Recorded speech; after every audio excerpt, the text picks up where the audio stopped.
Hello everyone, we're here for another amazing edition of Ottawa International Craft and Book Expo podcast presents. We're right here at the show of Ottawa International Craft and Book Expo in the Horticulture Building of Lansdowne Park, and we have a fabulous, spiritually enlightened individual, Mandala, who is the spiritual facilitator of ISKCON in Ottawa, who's come right down to the show here to talk to him about what they're doing spiritually to uplift the world, and we need more spirituality in the world, and about the amazing books of spiritually inclined books that people can get if they connect with Mandala and ISKCON, and, it's great books. So he's going to talk to us all sorts of stuff about ISKCON and what they're doing and the fabulous work. So Mandala, thank you very much for coming to our show. We're very excited about what you do, and tell us a little bit more about the ISKCON, as I've heard, is an international organization. So how was the founding of Ottawa? What sort of inspired its founding of ISKCON in Ottawa? Well, ISKCON, it stands for the International Society for Krishna Consciousness. Ultimately, what it's really representing is that it's propounding that each individual is going through the human experience. What does that actually mean? It means we have a physical aspect to life, we have a metaphysical, which includes the mind, the intelligence, the ego. We're all battling with these, dealing with these.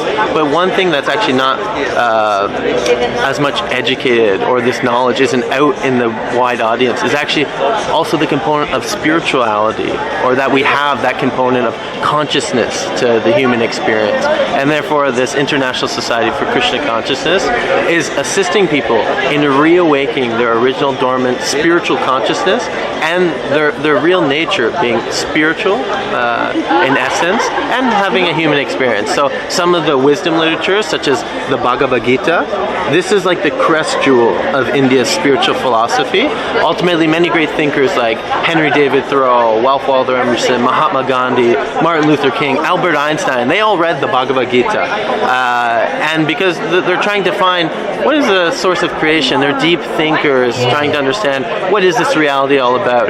Ultimately, when one reads the Bhagavad Gita, they'll find out many different subject matters, but ultimately topics like karma, reincarnation, what is this material energy all about? What is such thing as spiritual energy? Such thing about how to deal with the mind in a proper way, where either the mind can become the best friend or the worst enemy, depending on how we train it up. So everyone has that individual experience. We see much mental health, depression, anxiety. These are all on the forefront, and they're really the real epidemic within society. So this sort of cultivation of knowledge in one's life and promotion of this knowledge in all different fields. We're giving these books out free to schools, hospital, homeless shelters, so that people can take advantage of the wisdom that's available and apply it to their lives. We say the Bhagavad Gita, it's a 5,000-year-old wisdom literature, and some people say, that's old knowledge, that's not relevant. But actually the great thing is it's timeless knowledge. So it's applicable for even in modern ages, actually even more applicable nowadays, because people are dealing with so many ups and downs and reversals in life. So how can they actually live a conscious lifestyle practically as well? So that's a little bit about what the International Society for Krishna Consciousness is doing. They're also doing many, philanthropic works as well, but really to help elevate the consciousness of society in general. Because we see that what is the ultimate goal? Everyone's trying to strive towards climbing the material mountain. What's going to give my senses satisfaction?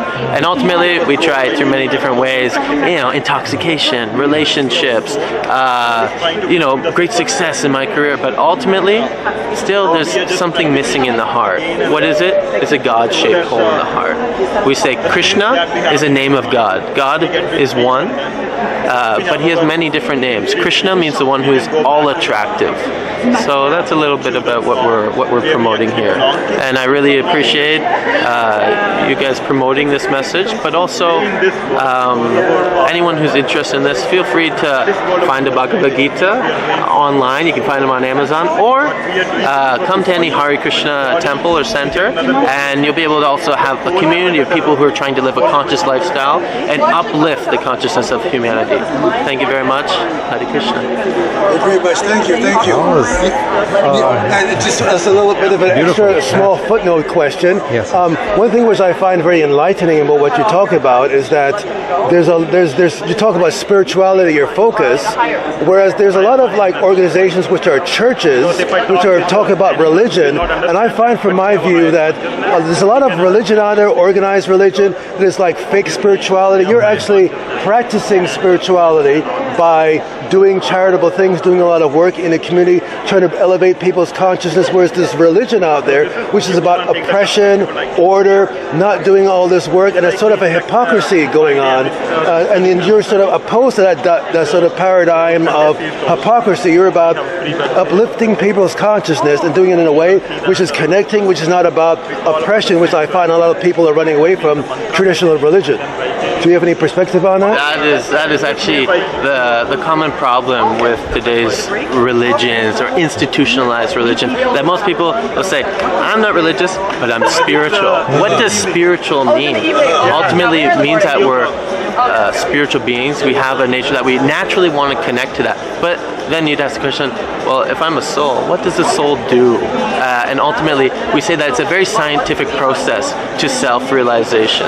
That ultimately, the scientific process is experimentation and observation of the natural world.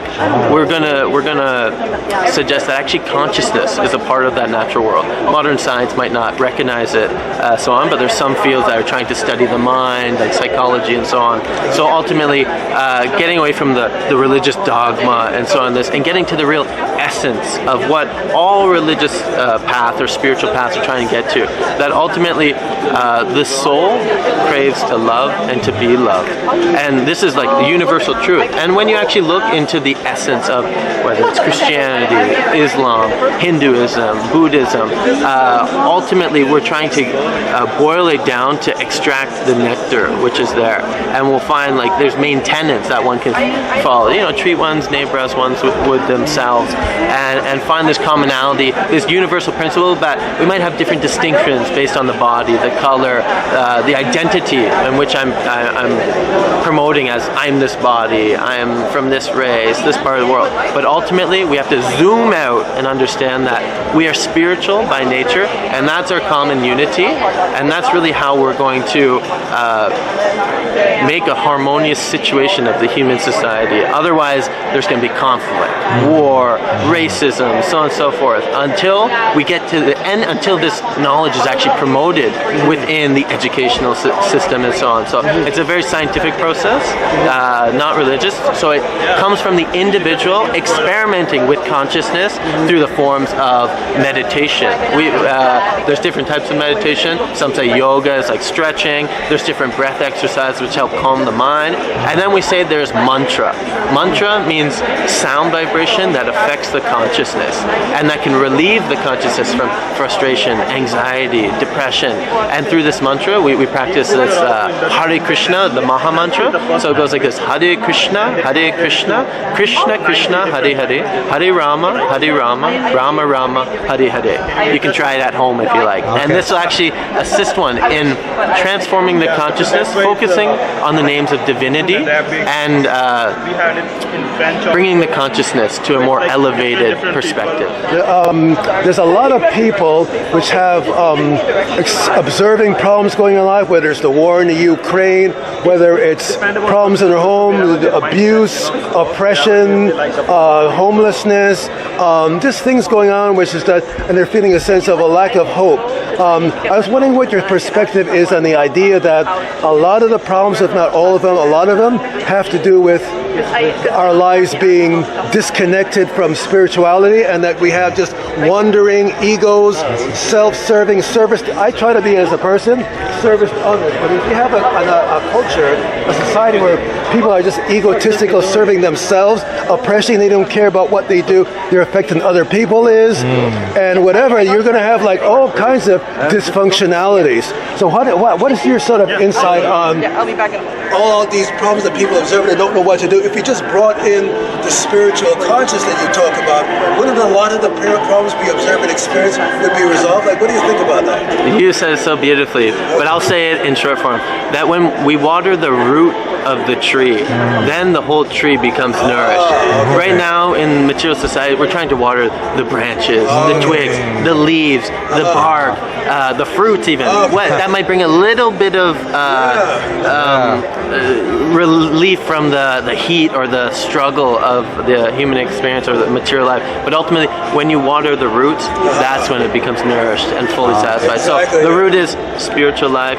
Also, and then when you imbibe in a spiritual community, that can help lift you up when you're feeling down, and when you're feeling pumped up, excited, enthusiastic, then you can help lift it up as well. So we need to connect with people who are spiritually like-minded, and that's what we're trying to do at that humble little service at the Hare Krishna temple or within the ISKCON community, where we have people from all different walks of life. We have a couple of people from here, one's from Bangladesh, one's from Ottawa here. I grew up in Canada also, one from Kuwait, one from India. Very international, multicultural. Yeah, and we'd like to add your guys' names to the list also. So come on over, hang out. Fantastic, awesome, that's great stuff. Yes. Thank you. So thank you very much, Mandala. Thank you very much, everybody. Thank you, everyone. Beautiful. Yes. I feel at peace just talking to you. It's very good. So that sound affects the consciousness. It'll uplift or bring it down. Yes, wonderful. And we hope that many people will listen to your message, watch your message, and be edified and uplifted to do all the positive things that you're already doing with the temple, and you have a buffet and you do have food. Sort of very communal lifestyle. Okay, we're going to do one Hare Krishna all together for the betterment of all of Ottawa, all of Canada, all the world. Wonderful. On the count of 3. 1, 2, 3. Hare Krishna! Fantastic. That's fantastic. Thank you very much, everybody. Thank you very much. And I guess my name is Mandala, and I'm coming on behalf of our book table over here, which is part of the Hare Krishna community. We have a nice temple, but really what we're promoting is this beautiful book called the Bhagavad Gita. I didn't write it. It's actually a timeless wisdom literature coming from the great Sanskrit texts known as the Vedas, which are the oldest wisdom literatures according to human history, linguistically, philosophically, culturally, spiritually. These Vedas bring forth the essence of the human experience, where we're meant to, human society is not just meant for the enjoyment of the senses, so on and so forth, but it's meant to uplift our consciousness towards God consciousness. Ultimately, my individual experience was I was a normal teenager growing up in Canada, getting into a whole bunch of nonsense, trying to find satisfaction through relationships, through intoxication, through my great intelligence and education and so on. But still, I felt something lacking. Ultimately, I ended up jumping ship on the school train when I was a little earlier, and I actually went soul searching, trying to find how can I find this internal satisfaction that everyone's ultimately looking for. So therefore, somehow I got connected with a Hare Krishna monk, which he allowed me to go traveling to India with him when I was 20. And that was my first time going on a plane ever in my whole life. And instantly, all the way to India, after a 20-hour plane ride, there I got to see and experience what is genuine relationships, based not only on the body, not based on only what is good for me, but ultimately spiritual relationships that help connect the heart to heart, but actually understanding that we are all eternal spiritual beings, within the bodily experience and to help revive that original consciousness. And there's a practice of meditation, yoga, and wisdom that's actually available within society that is not promoted in the common stream of education. So therefore we facilitate wisdom and a place where people can cultivate this knowledge. So I know I didn't have very much time, but that was a little brief summary, and I greatly appreciate all the great creative artists here and thinkers who try to compile thoughts and bring it to the forefront of society. So I hope if anyone is interested, they can come check us out at the Hare Krishna Temple, and feel free, anyone who's out in the crowd live, come check out our stall. We don't sell them like in bookstores, but we ask you to give a donation because that'll help cover the cost of printing, but also have this access to knowledge free of cost, and you can give whatever from your heart. Thank you for considering this request. Hare Krishna. Hare Krishna.